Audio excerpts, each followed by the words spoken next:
Neste vídeo vamos descobrir a partir de um método indutivo a fórmula que permite calcular a soma dos ângulos internos de um polígono convexo qualquer.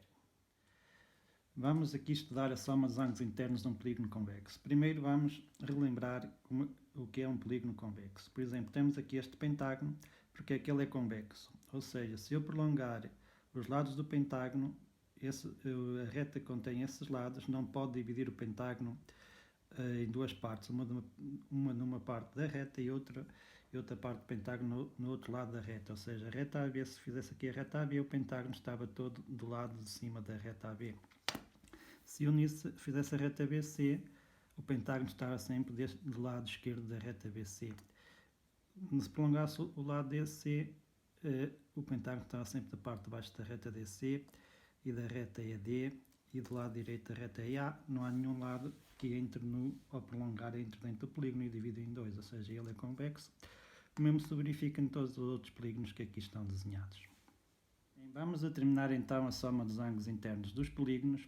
Para isso vamos usar o método indutivo, que a partir do caso particular do triângulo, vamos chegar e usá-lo para chegar ao caso geral do polígono ter um número de lados qualquer.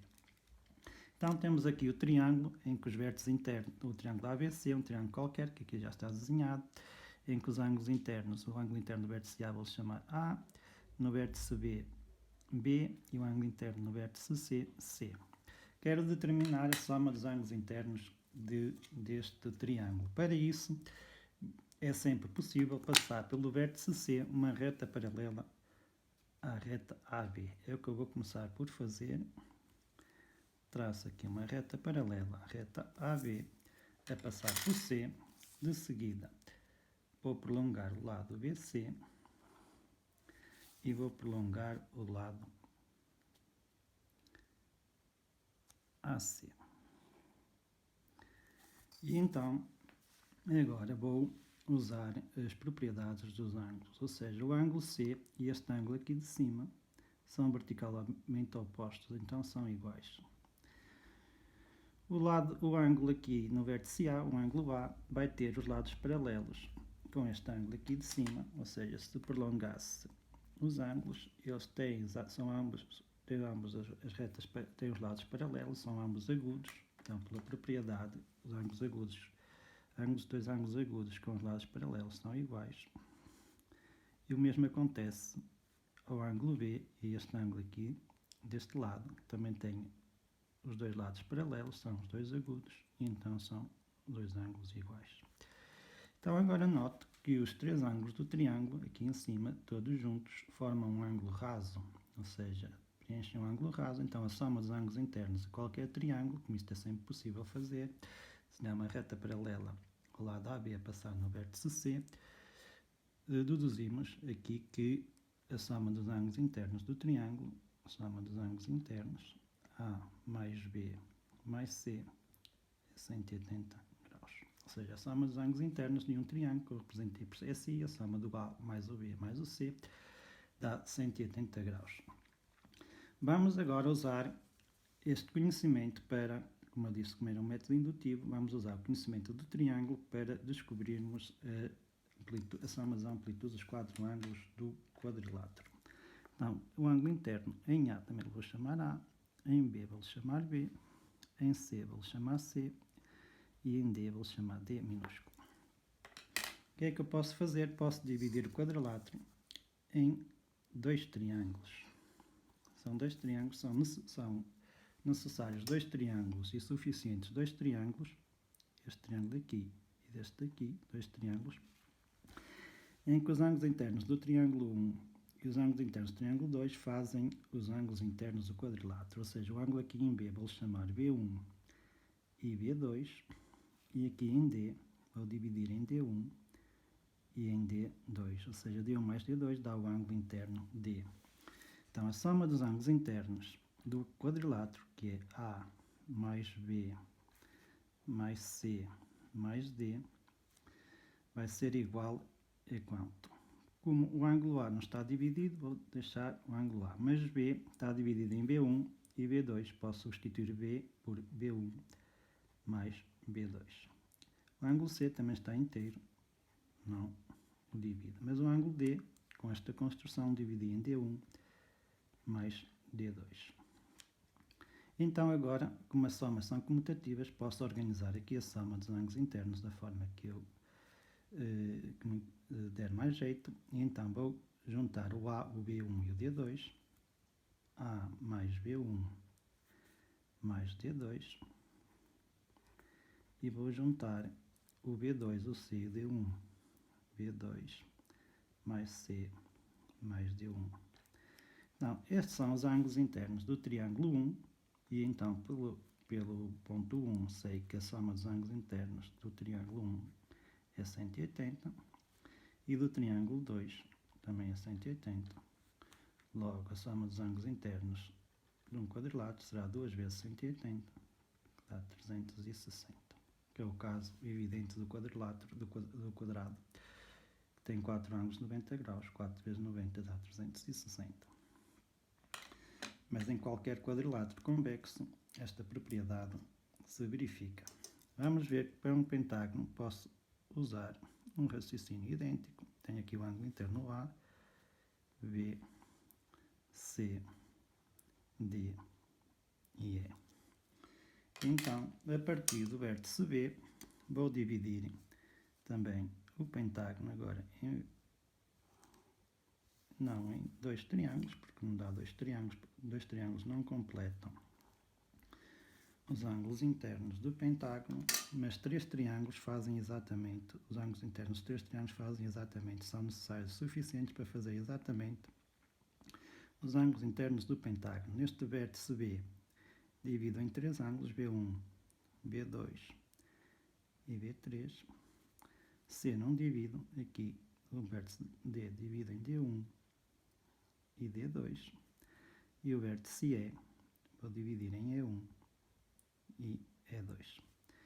Então, a soma dos ângulos internos do pentágono, que é A mais B mais C mais D mais E, posso dividir aqui alguns ângulos, como o B, posso dividir em B1 mais B2 mais B3.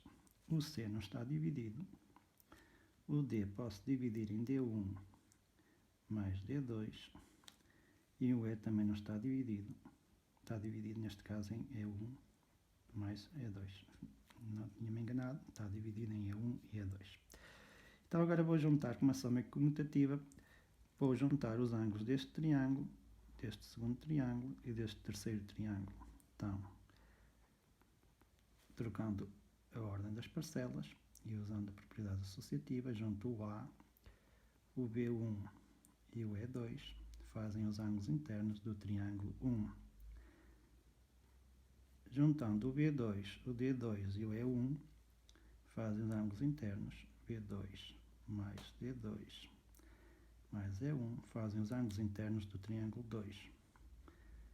E juntando o B3, o C e o D1, B3 mais o C mais o D1 fazem exatamente os ângulos internos do triângulo 3. Então, a soma dos ângulos internos será 180 mais 180 mais 180, cada um dos triângulos, ou seja, 3 vezes 180, é igual a 540.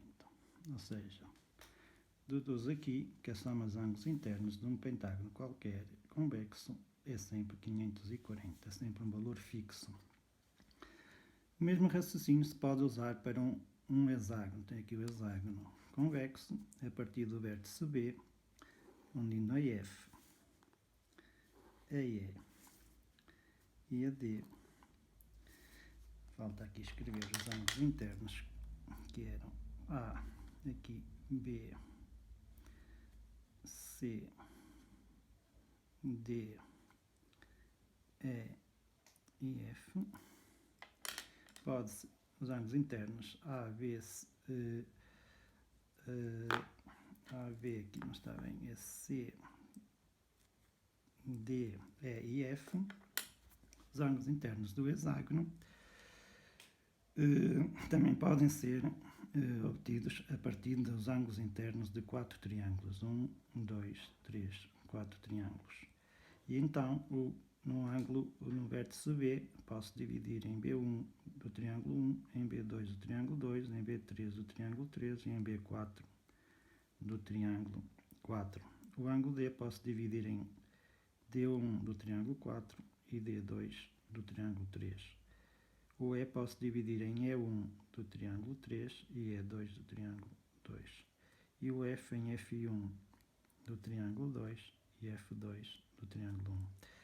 Reparamos, para não fazermos esta soma sucessiva, que os ângulos internos dos 4 triângulos fazem exatamente os ângulos internos do hexágono. No vértice B é a junção do ângulo interno do triângulo 1 B1, do triângulo 2 B2, do triângulo 3 e do triângulo 4. Os 4 ângulos juntos fazem o ângulo interno no vértice B do hexágono e assim sucessivamente. E então, a soma dos ângulos internos de um hexágono, A mais B mais C mais D mais E e mais F, vai ser, a soma dos ângulos internos vai ser 4 triângulos, 4 vezes 180, vai dar 720 graus em qualquer hexágono. Então, a partir deste conhecimento, vamos partir do caso particular, a partir desta sequência, para o caso geral, ou seja, o número de triângulos necessários para dividir um quadrilátero em que os ângulos internos dos triângulos façam os quadriláteros são 2, são sempre menos 2 que os números de lados. Aqui no pentágono tem 5 lados se forem necessários e suficientes 3 triângulos para fazerem os ângulos internos do pentágono. Então, a soma dos ângulos internos de um polígono qualquer será sempre, aqui no hexágono, de 6 se forem necessários 6 lados que têm no hexágono, forem necessários 4 triângulos para fazer os ângulos internos do hexágono, será sempre menos 2 triângulos, ou seja, em relação ao número de lados, ou seja, se um polígono tiver n lados, tem que tirar 2, que são o número de triângulos que dá necessários para fazer os ângulos internos desse polígono de n lados, vezes 180, porque a soma dos ângulos internos de um triângulo é sempre 180. Temos aqui a fórmula geral que pretendíamos. Imaginem, agora, para fazer a soma dos ângulos internos de um dodecágono, um polígono dodecágono tem um polígono de 12 lados, escolhi o dodecágono, porque é um polígono que as contas dão simpáticas, porque a soma dos ângulos internos do dodecágono será 12 menos 2 vezes 180. 12 menos 2 dá 10, 10 vezes 180 dá 1800 graus. Pronto, está aqui um exemplo final do uso da fórmula em que o desenho seria mais complexo, mas deduzindo a fórmula agora pode ser usada para um polígono qualquer.